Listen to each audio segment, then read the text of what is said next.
মূলো আর ওই ঢেঁড়স, বল মাছ, কাঁঠালের বিচি। মামানি এই দেখেন কোটাকাটি করছি ওইসে নি আসছে। কি করছো দেখি, কি কি কাটাকাটি করছো? মূলো আর ওই ঢেঁড়স, বল মাছ, কাঁঠালের বিচি কাঁঠালের বিচি ভর্তা, ভর্তা, বল মাছ, মূলো চিংড়ির মাছ ঝোল, ঢেঁড়স ভাজি। এটা এমনি কাটা কেন মাছটা? কাটা হয় না মাছ। আচ্ছা ঠিক আছে, তাইলে চুলা ধরাই দাও।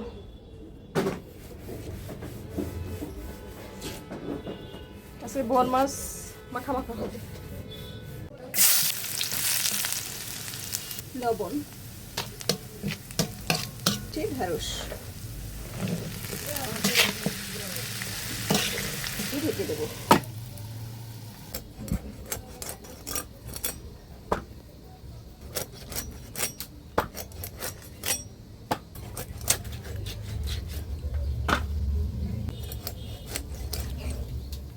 কি খবর, যাচ্ছিস কোথায়? এখন ধুয়ে ফেলবো। মাছ ধোয়া হয়ে গেছে, এখন আমরা একে একে সব মশলা দিয়ে দেব। দিয়ে দিলাম হলুদ গুঁড়ো, মরিচ গুঁড়ো, লবণ। এরপর মাছটাকে সুন্দর করে এই মশলায় খুব ভালো করে মাখাতে হবে। মাখিয়ে নিয়ে কড়াইতে তেল গরম করে আমরা একে একে মাছগুলো ভেজে নেব। প্রথমে এখানে অর্ধেকটা মাছ ভেজে নেওয়া হচ্ছে। আমি অর্ধেকটা মাছ দিয়ে দিলাম এবং উল্টে দিলাম। দুই পাশ হয়ে গেছে, এখন আমরা এই অর্ধেক মাছ উঠিয়ে নেব। এরপর আবার বাকি অর্ধেক মাছ দিয়ে দিলাম। আমরা দুইটা পাশে খুব ভালো করে ভেজে নেব যাতে মাছটা ভেঙে না যায় এবং ভালো টেস্ট আসে। এই পর্যায়ে সবগুলো মাছ আমি উল্টে দিলাম। ব্যাস, এটা এই পাশটা হয়ে গেলে আমরা একটা কড়াইতে এই তেলটা দিয়েই রান্না সেরে ফেলবো। তো কড়াইতে দিয়ে দিলাম তেল। তেলের মধ্যে পেঁয়াজ কুচি, পেঁয়াজ বাটা এবং আদা রসুন ধনিয়া বাটা দিয়ে কিছুক্ষণ নাড়াচাড়া করে কষিয়ে নেব। এরপর একটু পানি দিলাম। পানি দেওয়ার পরে হলুদ গুঁড়ো, মরিচ গুঁড়ো, লবণ দিয়ে সাথে একটু পানি দিয়ে আমরা মশলাটা ভালো করে কষিয়ে নেব। এরপর কয়েক ফালি টমেটো দিয়ে দেব। টমেটোটা যখন সিদ্ধ হয়ে আসবে তখন আমরা আমাদের পরিমাণ মতো পানি দিয়ে দেব।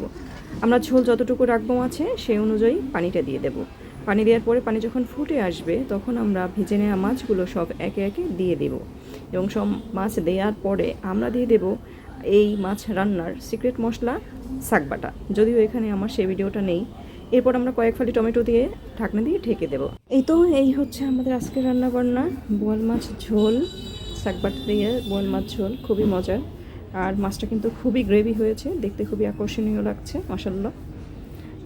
আর রান্না করেছি মূলা ঝোল। এটা হচ্ছে ঢেঁড়স ভাজি, যেটা খুবই মজা হয়েছিল। এটা হচ্ছে কাঁঠাল বিচি ভর্তা। তো আজ পর্যন্তই, সবাই আমাদের জন্য দোয়া করবেন। আল্লাহ হাফেজ, আসসালামু আলাইকুম।